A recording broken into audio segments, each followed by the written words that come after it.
Dakle, postojala je jedna ideja koja je ponavljena 15 godina da je meni država dala brdo, što je potpuno netačno, nego je obrnuto.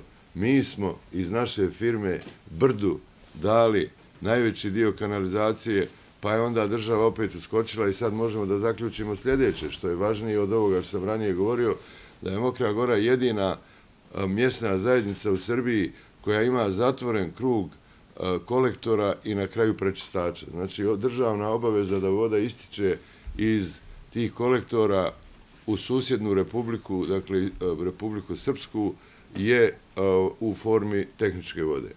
Kad govorimo o infrastrukturi, mi smo imali prošle godine pomoć Užica, a prije toga smo 2 puta u 17 godina dobili pomoć u vidu krpljenja 2 asfaltnih rupa, ali smo prošle godine našli najbolji mogući jezik i evo već imamo novi put ka crkvi u Kršanju i počinjemo, što bi rekli u filmu Casablanca, "This is the beginning of beautiful friendship". Ova nagrada, ona ako je došla selu, onda je selo i zaslužilo. Da li je selo sa karakterističnim prezimenima Špijunović, Glibetić i slično, da li je ono sve vrijeme radilo na tome da dobije tu nagradu, veliko je pitanje.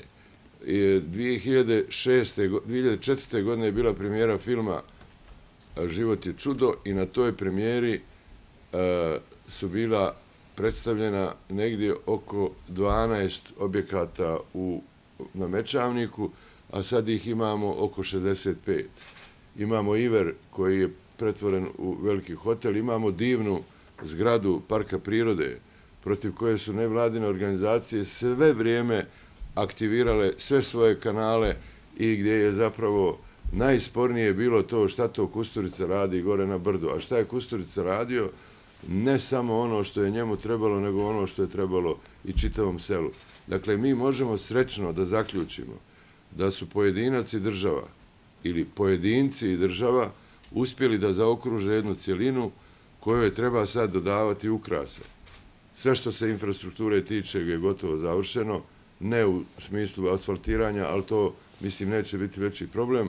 Tu postoji jedan divan, već 9 vodopada koje su napravljene, koje mi namjeravamo da napravimo još 9 ovih vodenica.